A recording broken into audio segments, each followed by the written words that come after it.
백성희 집사님 둘째 아들, 우리 체르빔에서 활동하던 아들이 군대 갔는데 제가 늘 백재영이라고 불렀어요. 그랬더니 항상 그런 얘기를 안 하더니 어느 날 보고 목사님 제가 권재영이에요 그러더라고. 그러고 보니 재영이 아버지가 권씨더라고. 군대를 갔는데 군대 간다고 기도해 달라고 그래서 기도해 줬죠. 얼마 전에 그 할머니가 나한테 그래요. 아주 너무 잘 됐다고. 뭐가 잘 됐냐 그러니까 군대 가서 군악대로 뽑혔대요. 군단사령부에 군악대로 뽑혔는데 본인이 그걸 하고 싶었답니다.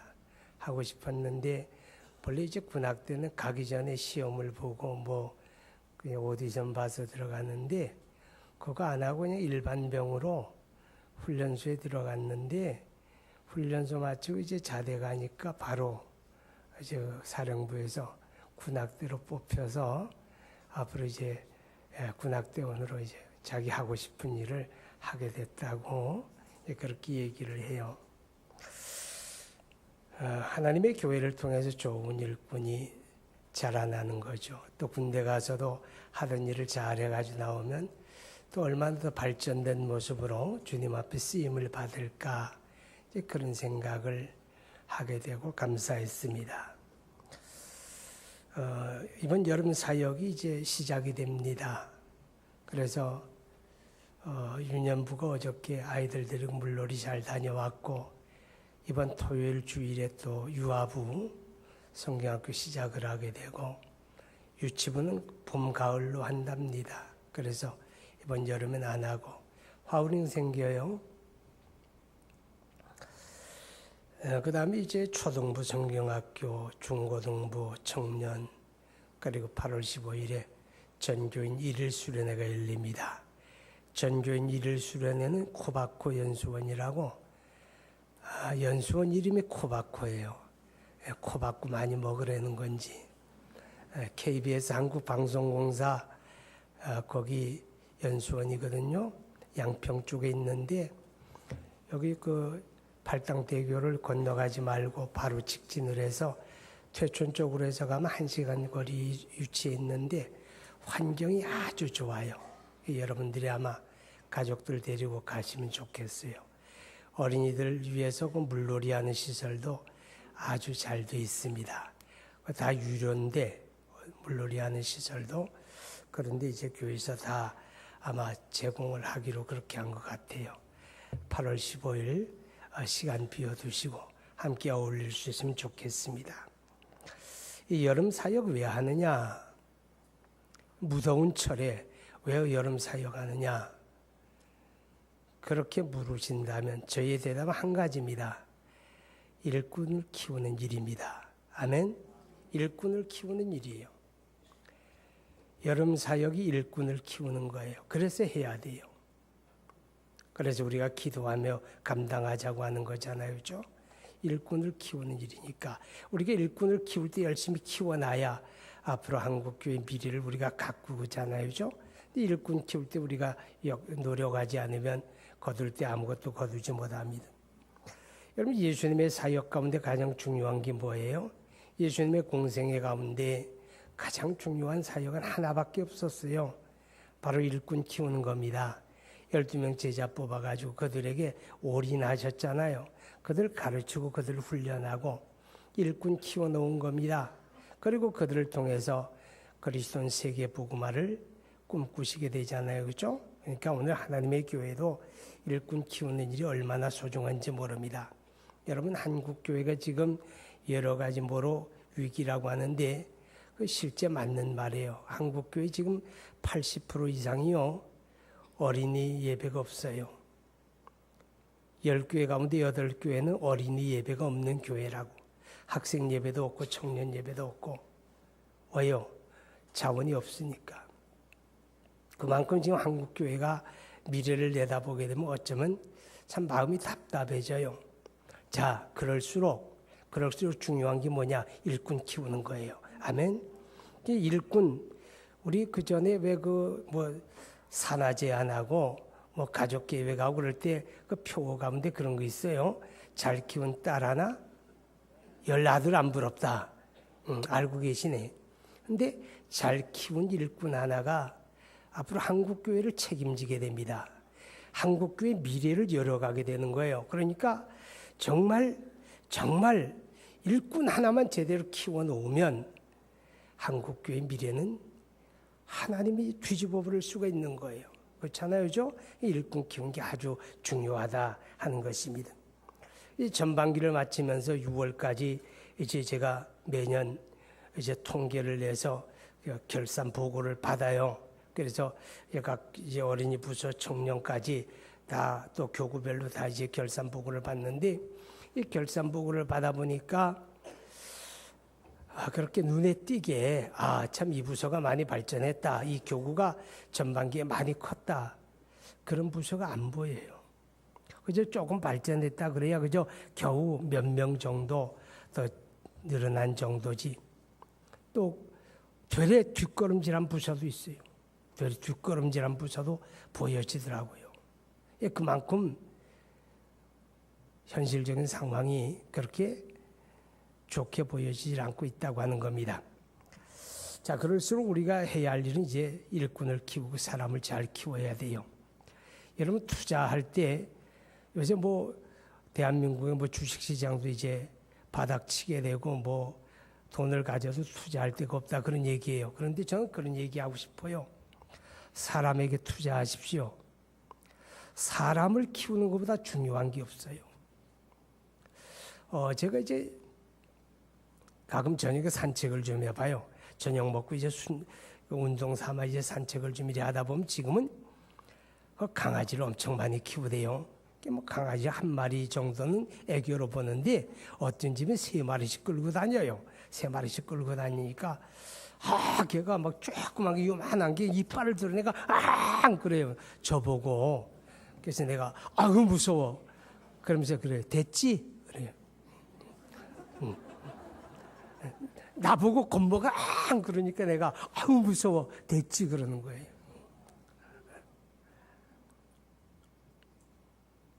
우리가 사는 시대가 다양해지니까 남이 강아지 10마리 키운들 우리가 뭐라 할 수 있어요? 그러나 더 중요한 건 사람에게 투자하라는 겁니다. 사람 키우는 일에 투자하라는 겁니다. 우리가 살 날이 별로 많지가 않아요. 제가 지금 여기 계신 여러분의 면면을 보니까 별로 살 날이 많지 않은 것 같아요. 혹 속으로 서운해하지 마세요. 살 날이 많지 않으니까. 살 날도 많지 않은데 사람에게 투자하십시오. 사람 키우는 것보다 중요한 게 없다고 하는 사실을 기억하시기를 바랍니다. 어떤 일꾼을 키워야 합니까? 자, 오늘 성경에 보니까 8절이 이렇게 말합니다. 그러므로 너는 내가 우리 주를 증언함과 또는 주를 위하여 갇힌 자된 나를 부끄러워하지 말고 오직 하나님의 능력을 따라 복음과 함께 고난을 받으라. 자, 복음과 함께 고난을 받으라 그랬어요. 어떤 일꾼? 복음과 함께 고난 받을 수 있는 일꾼. 그런 일꾼 키워야 합니다. 복음과 함께 고난 받는다는 말의 의미가 뭐예요? 예수님 잘 따르는 일꾼 말하는 거예요. 예수님께서 말씀하셨어요. 아무든지 나를 따라오려거든 자기를 부인하고 자기 십자가를 지고 나를 따를 것이니라. 예수님 따르는 게 뭐예요? 십자가 지는 거예요. 고난 받는 거예요. 십자가는 입으로 노래하는 거 아니에요. 십자가는 자랑하는 거 아니에요. 십자가는 그냥 고난 받는 거예요. 뭘 위해서? 복음을 위해서. 그걸 말하는 거죠. 오늘 많은 사람들이 그리스도를 따른다고 말하는데 실질적으로 그리스도를 따르지 못해요. 왜 그런지 아세요? 십자가를 벗어버리고 십자가 없는 예수를 따르고 싶어 하는 거예요. 희생 없는 예수를 따르기 원해요. 어려움이 없는 예수를 따르기 원해요. 고난이 없는 예수를 따르기 원해요. 그럼 십자가 빼버리고 예수님 따라가겠다고 하니까 그 주님 따르는 게 안 되고 마는 거잖아요. 자, 예수님은 말씀해요. 나를 따라오려거든 자기를 부인하고 자기 십자가를 지고 나를 따르라. 아멘. 그리고 이 복음을 위해서 고난을 받는다고 하는 말은 이 복음을 위해 헌신하는 걸 말해요. 사도 바울이 디모데후서를 쓰신 분이 바울이에요. 이 바울도 복음을 위해서 고난을 받는 일꾼이었어요. 아멘. 바울도. 그리고 이 서신을 받게 되는 디모데라고 하는 바울의 제자도 마찬가지로 복음을 위해서 고난을 받는 일꾼이었다 하는 겁니다. 그럼 바울과 디모데만 그런 일꾼이냐? 아니죠. 여기 계신 저와 여러분도 똑같이 이 복음을 위해서 고난을 받는 주님의 일꾼으로 우리가 부름을 받은 거예요. 골로새서 1장 23절과 25절을 보면 사도 바울이 이런 고백을 합니다. 나는 복음의 일꾼이다. 25절에 나는 교회의 일꾼이다. 이렇게 고백을 해요. 그럼 바울의 그 고백이 바울만의 고백이 아니에요.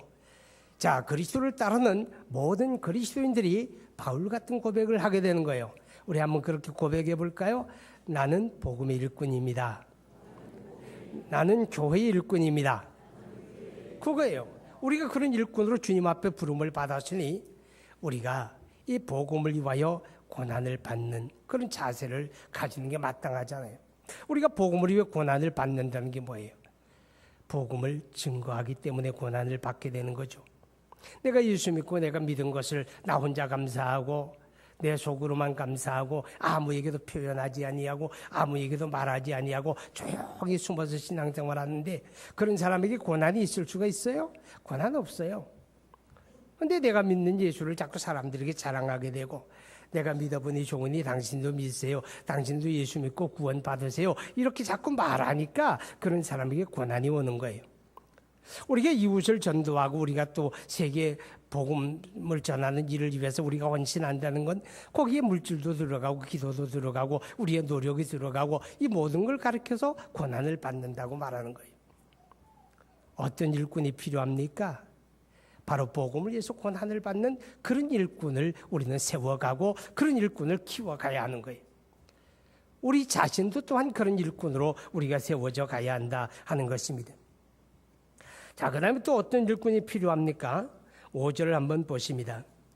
이는 내 속에 고집없는 믿음이 있음을 생각함이라.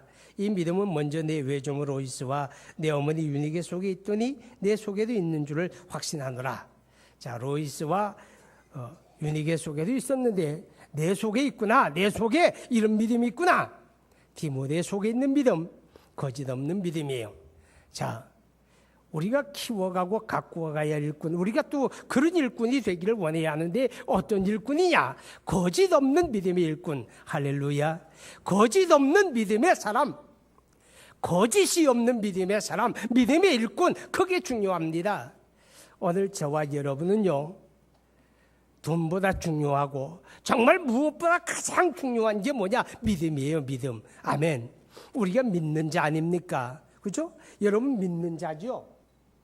안 믿으세요? 예수 믿으세요? 우리가 다 믿는 자예요. 그 믿는 자에게 가장 중요한 건 믿음이잖아요. 그죠? 믿는 자가 믿음 없으면 아무것도 아니지요. 우리가 믿음이 제일 중요한데 왜요? 믿음으로 구원 받으니까. 그리고 믿음으로 해야 하나님이 기뻐하시니까. 우리가 믿음 없이 하면 하나님이 기뻐하지 않잖아요. 이 믿음이 가장 중요한데 오늘 제가 이 말씀을 묵상하면서 그런 생각해 봤어요. 내 속에 거짓없는 믿음이 있다. 바꾸어 말하게 되면요, 가짜 믿음도 엄청 많다는 거 아니에요. 가짜 믿음을 가지고 믿음 가진 줄로 착각하는 사람도 엄청 많다는 거예요. 진짜 믿음 가지라는 거예요. 진짜 믿음. 주님의 일꾼은 진짜 믿음을 가져야 주님의 일꾼이죠. 어떤 믿음이 진짜입니까? 어떤 믿음이 거짓없는 믿음입니까? 몇 가지 우리가 살펴볼 수 있는 게 있어요. 거짓없는 믿음, 진짜 믿음은 하나님의 성령으로 거듭남을 받은 걸 말해요. 거듭남을 받은 게 진짜 믿음이에요. 요한복음 3장 5절 이하에 예수님이 말씀하지요. 너희가 물과 성령으로 나지 아니하면 하나님의 나라를 볼 수가 없다. 하나님의 나라를 들어가는 게 아니라 아예 볼 수도 없다.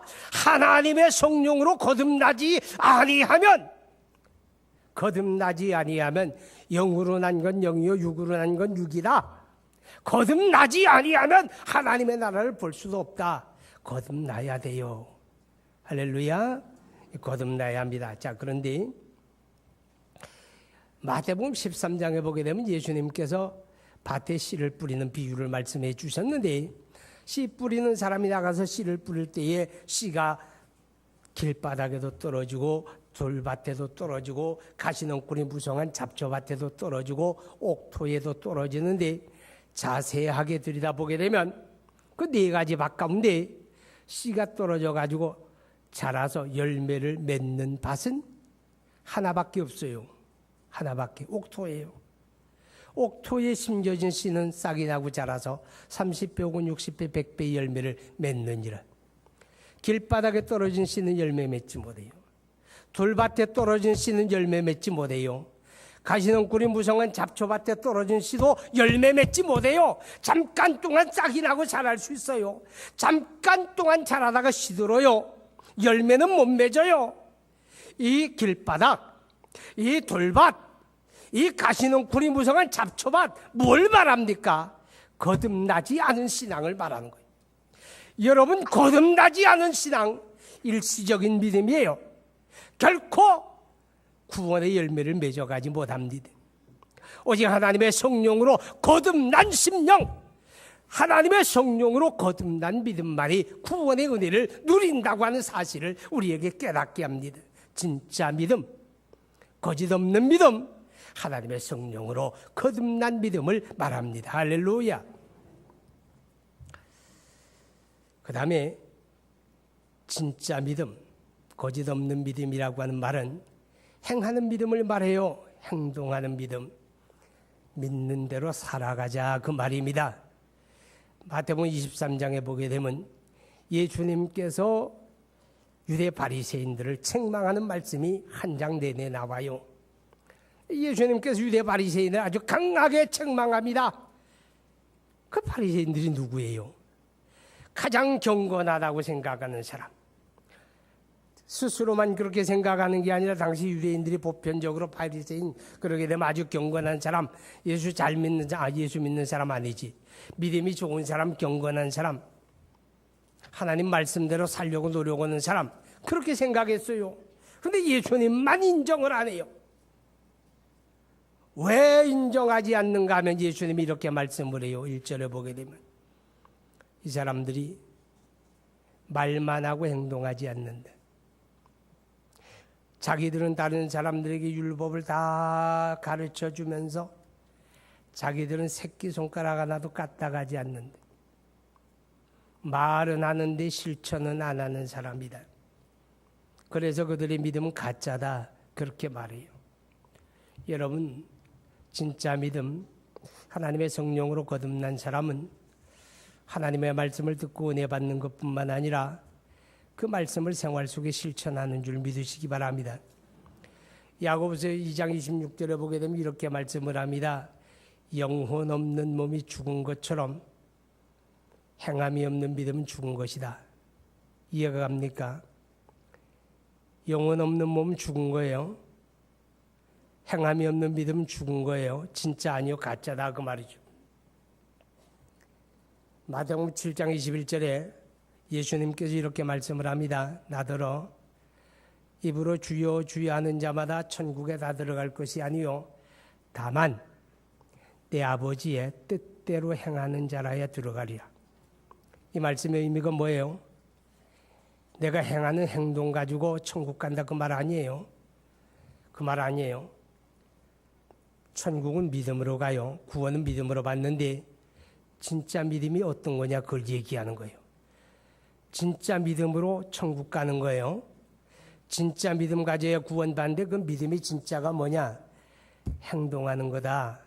입으로만 주여 주여 하고 행하지 않는 게 아니라 내가 깨달은 말씀을 생활 속에 실천하고 살아가는 거, 행하는 거, 그게 진짜 믿음이다. 이렇게 말씀을 하는 거예요. 자, 여러분 기억하시기 바랍니다. 진짜 믿음은 행동하는 믿음인데 근데 여기에 이제 딜레마가 있어요. 뭐냐 하면 우리가 다 약하잖아요. 우리가 다 부족하잖아요. 육체를 입고 사는 동안에. 우리가 완벽할 수 있나요? 온전할 수 있나요? 그렇지는 못한 거예요. 그리고 믿음의 정도가 전부 다 다르잖아요. 어떤 사람은 어린아이야. 이제 요만해가지고 이제 걸음마 뛰는 어린아이 믿음도 있고요. 또 요만큼 큰 믿음도 있고, 청년 같은 믿음도 있고, 또 장성한 믿음도 있고, 믿음은 이렇게 정도가 전부 다 달라요. 믿음의 정도에 따라 나타나는 행동도 다르잖아요. 그죠? 어린아이들 어때요? 어린아이들 때와 장소 못 가리잖아요.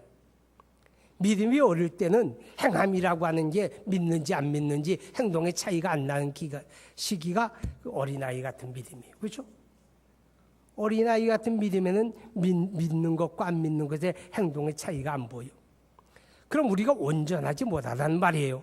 우리 행함이 온전하지 못해요. 그러나 하나님의 성령으로 거듭난 사람은 기본적으로 어떤 마음가짐이 있는가 하면 하나님의 말씀대로 살고자 하는 그런 욕구가 있다 그 말이죠. 거룩한 욕구가. 아멘.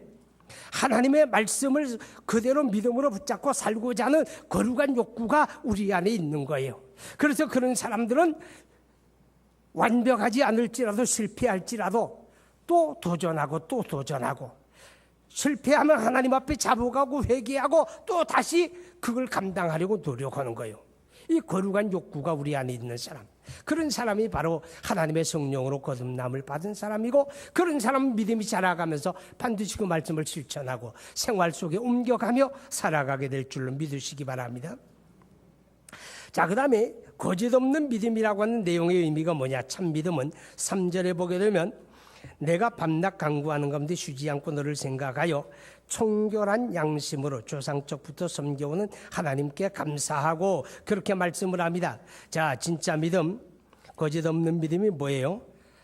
착한 양심, 선한 양심, 청결한 양심을 따라 주님을 섬기는 사람들이에요. 양심, 여러분 양심이라고 하는 게 얼마나 중요한지 압니까? 디모데전서 1장 19절에 보게 되면 착한 양심을 가지라 그랬어요. 옆 사람 한번 찔러봐요. 착한 양심 가지세요. 좀 이상하죠? 남의 옆구리 찌르면. 자, 착한 양심을 가지라는데 여러분 믿음 따로 양심 따로 두 개 아닙니다.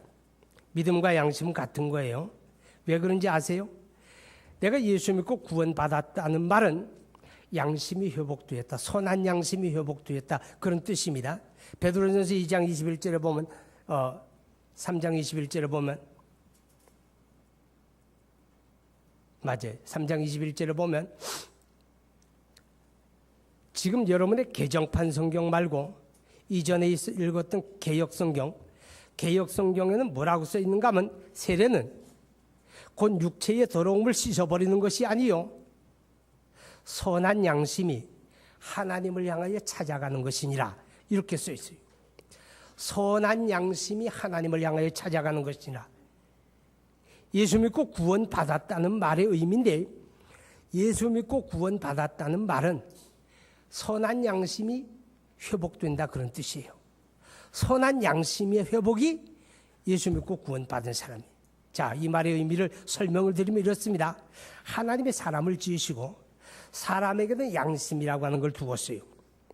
그 양심이 뭐냐? 인간 속에 있는 그 양심은 하나님의 법이에요. 하나님의 법. 하나님의 법이기 때문에 그 양심을 통해서 하나님이 우리에게 일하시는 거예요. 자, 그런데 여러분 나침반을 아세요?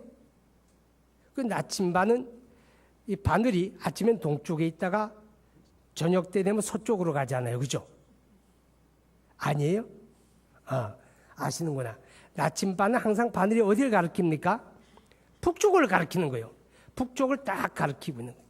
그러니까 나침반을 가지고 있으면 내가 밤이든 새벽이든 어디에 가서는 그걸 보게 되면 이쪽이 북쪽이로 가네. 그럼 동쪽은 이쪽으로 가네. 이렇게 이제 알아보는 거예요. 항상 바늘이 북쪽을 가리키는 거예요.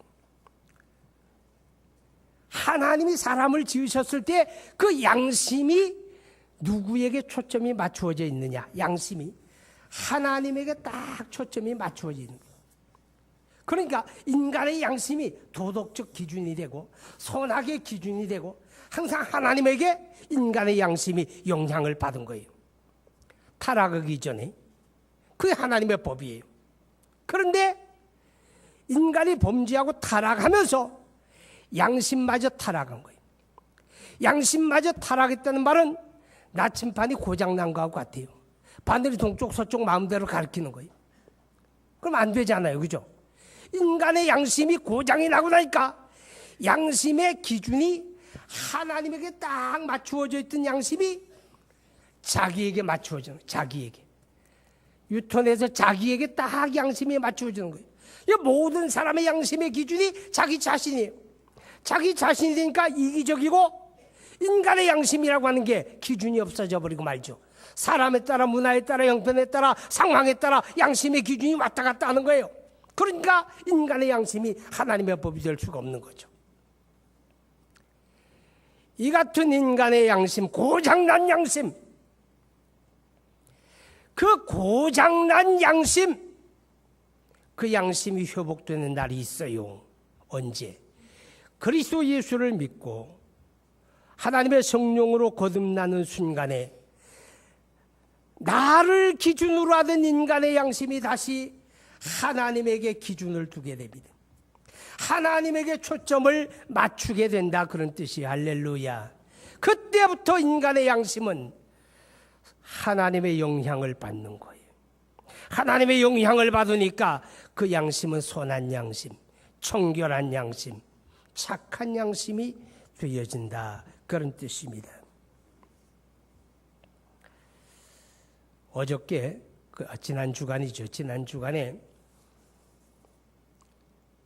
장관 후보자들 국회 청문회가 있었어요. 그 국회 청문회 하는데 난 한번 묻고 싶어요. 그 청문회를 이끌어가는 그 국회의원, 그 훌륭한 분들한테, 여러분 과연 저 사람을 앞에다 두고 청문할 수 있는 자격이 있습니까? 이렇게 물어보고 싶어요. 그래도 그들의 위치가 국회의원이니까 뭐 법에 따라 청문회를 하는데, 근데 누구든지 거기 갖다 놓고 그냥 쪼아대면 등신되는 거 잠깐이겠더라고.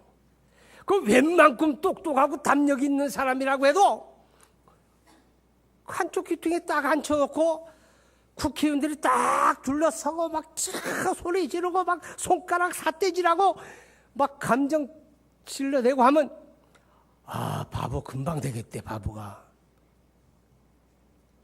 아무리 그래도 조금 안 되는 사람이 있더라고. 뭐 교육부 장관 후보인가, 그 사람. 내가 그 사람 보면서 그런 생각했어요. 참 양심도 없다. 교수를 지낸 양반이에요.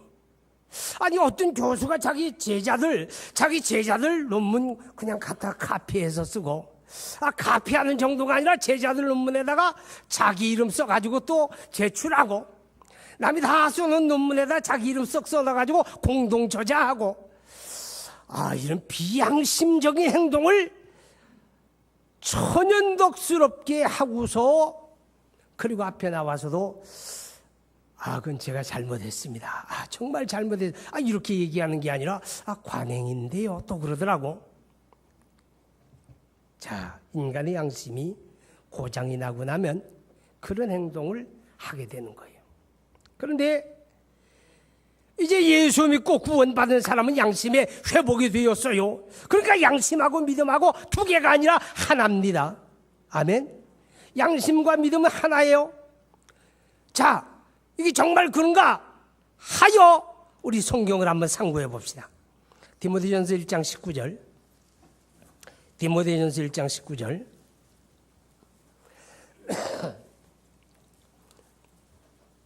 시작. 믿음과 착한 양심을 가지라. 어떤 이들은 이 양심을 버렸고 그 믿음에 관하여는 파선하였느니라. 이게 무슨 말이에요? 잘 보세요. 믿음과 양심은 두 개가 아니라 하나다, 그 말이에요. 누가 양심을 버리면 믿음이 파선했다고 말이에요. 파선했다는 게 뭐예요? 배가 지금 바다를 항해하는데 배가 깨졌어요. 자, 배가 깨졌어요. 가라앉아요. 죽는다는 얘기예요? 산다는 얘기예요? 망한다는 얘기예요? 흥한다는 얘기예요? 양심을 버리면 믿음이 깨진 거예요. 믿음이 믿음 아니다 그 말입니다. 믿음이 믿음 아니라는 거예요. 양심이 망가지면. 자, 기억하시기 바랍니다. 우리 한국교회가 지금 위기라고 그러는데 교인들을 탓할 문제는 전혀 아니고 지도자들의 문제죠. 지도자들의 문제인데 어떤 경우에는 그냥 다 입에 담을 수도 없을 것 같아. 한 800억의 비자금을 마련해가지고 또 사채놀이도 했더라고. 예배당 짓는 교회 쫙 찾아가가지고 돈 필요하죠? 얼마나 필요합니까? 제2금융권에서 내가 빌려드리겠습니다. 그럼 제2금융권에 이자 받은 거 아니에요?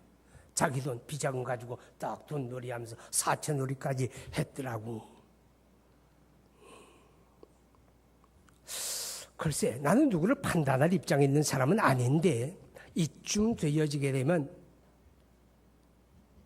그 양심은 파손한 겁니다. 양심이 얼마나 중요한가 하면 디모데전서 3장에 보게 되면 하나님의 교회가 감독을 세우고 장로를 세우고 집사를 세울 때 그 조건 가운데 하나가 뭔지 압니까? 깨끗한 양심에 믿음의 비밀을 가진 자라야 할지니라. 깨끗한 양심에 믿음의 비밀을 가진 자. 이게 무슨 말인가 하면 믿음의 비밀을 가졌다는 말은 거듭남을 말합니다. 거듭난 건 비밀이에요. 거듭난 사람만이 아는 비밀이다 그 말이에요. 거듭난 사람은 양심이 깨끗해진다 그 말이에요. 선한 양심을 회복했다 그 말이에요. 자, 그러니까 기억하십시오. 진짜 믿음이 뭐예요? 하나님의 성령으로 거듭난 거예요. 진짜 믿음이 뭐예요? 하나님의 말씀을 행하는 거예요. 진짜 믿음이 뭐예요? 선한 양심을 따라 주님을 섬기는 거예요. 우리 이런 일꾼 세워야 합니다. 이런 일꾼 키워가야 합니다. 이런 일꾼이 필요합니다. 아멘. 복음을 위하여 고난을 받는 일꾼, 거짓 없는 믿음을 가진 일꾼, 이런 일꾼 키워야 돼요. 이런 일꾼 어떻게 키웁니까? 오늘 3절에 보게 되면 내가 밤낮 간구하는 가운데 쉬지 않고 너를 생각하여, 내가 밤낮 간구하는 가운데 쉬지 않고 너를 생각하여. 사도 바울의 고백입니다. 기도했다는 거예요. 바울은 많은 일꾼을 키운 사람이에요. 그가 많은 곳에 복음을 전했다고 하는 말은 그만큼 많은 일꾼을 키워낸 사람이란 뜻이에요.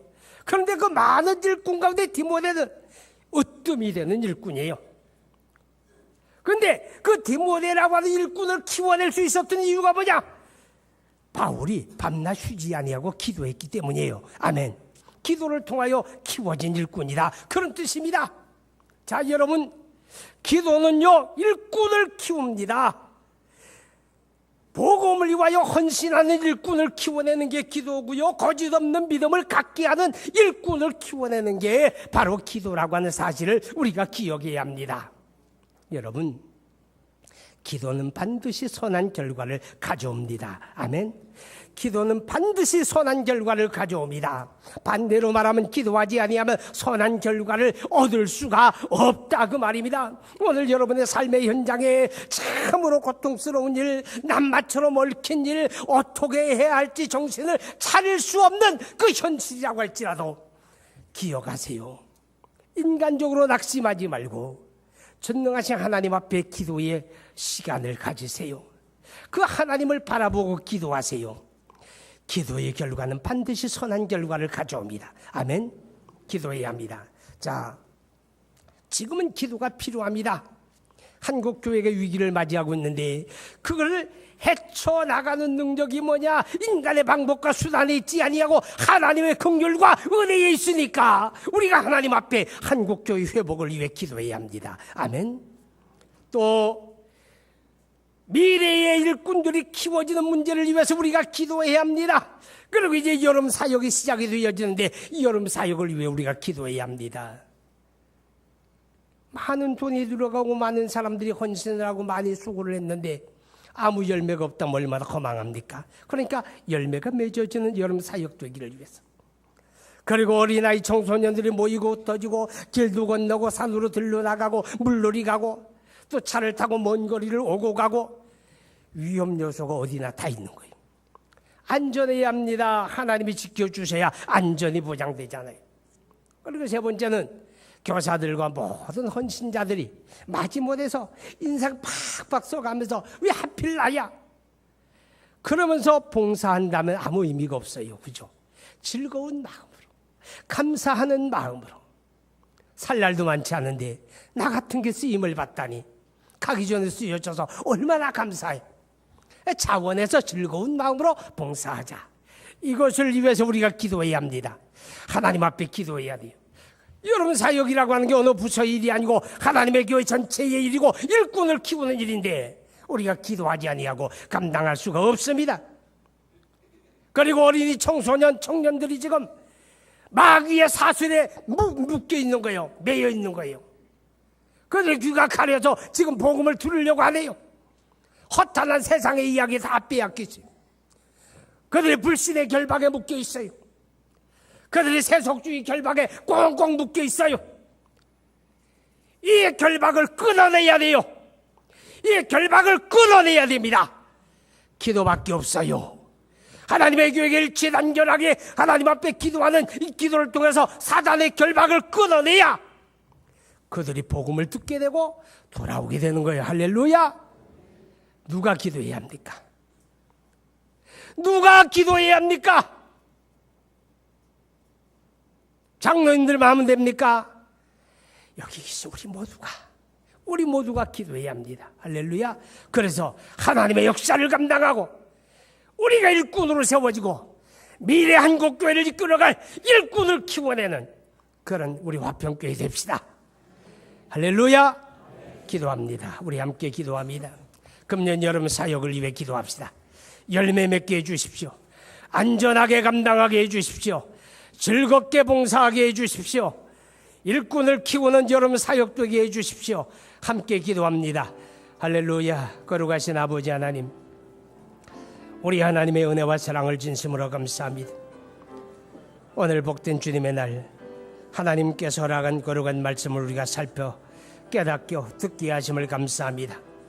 아버지 하나님, 기도하며 간구하는 것은 이번 주간부터 여름 사역이 시작이 되어지는데 우리 하나님은 종 주시고 함께 하시고 하나님의 성령으로 역사해 주시기를 원하며 아버지, 이번 여름 사역이 하나님의 미래 한국 우리 사회의 일꾼을 키워가는 복음을 위하여 고난을 받는 일꾼을 키워가며 거짓없는 믿음의 일꾼을 키워가는 그런 사역이 되기를 원합니다. 하나님, 이번 여름 사역을 통해서 하나님 열매 맺기 원합니다. 거룩한 열매가 맺어지게 되기를 원합니다. 하나님, 안전하게 감당되기를 원합니다. 우리 하나님의 손길로 때마다 일마다 하나님이 지키시고 간섭하시고 보호해 주셔서 불미스러운 일 발생하지 아니하게 하시고 작은 어려움도 없이 안전하게 감당하게 되기를 원하며 우리 하나님 아버지, 우리 교사들 헌신하는 모든 이들이 즐겁게 감사함으로 헌신하게 되기를 하나님이여 간절히 원하옵나이다. 거룩하신 아버지 하나님, 이번 여름 사역에 하나님의 영광 받으시고 하나님의 온 교회가 기도로 함께하며 협력하는 가운데 감당하게 되기를 간절히 원하며 아버지, 우리가 기도하겠나이다. 아버지여, 내가 기도하겠나이다. 아버지여, 내가 기도하겠나이다. 예수님의 이름으로 기도합니다. 아멘.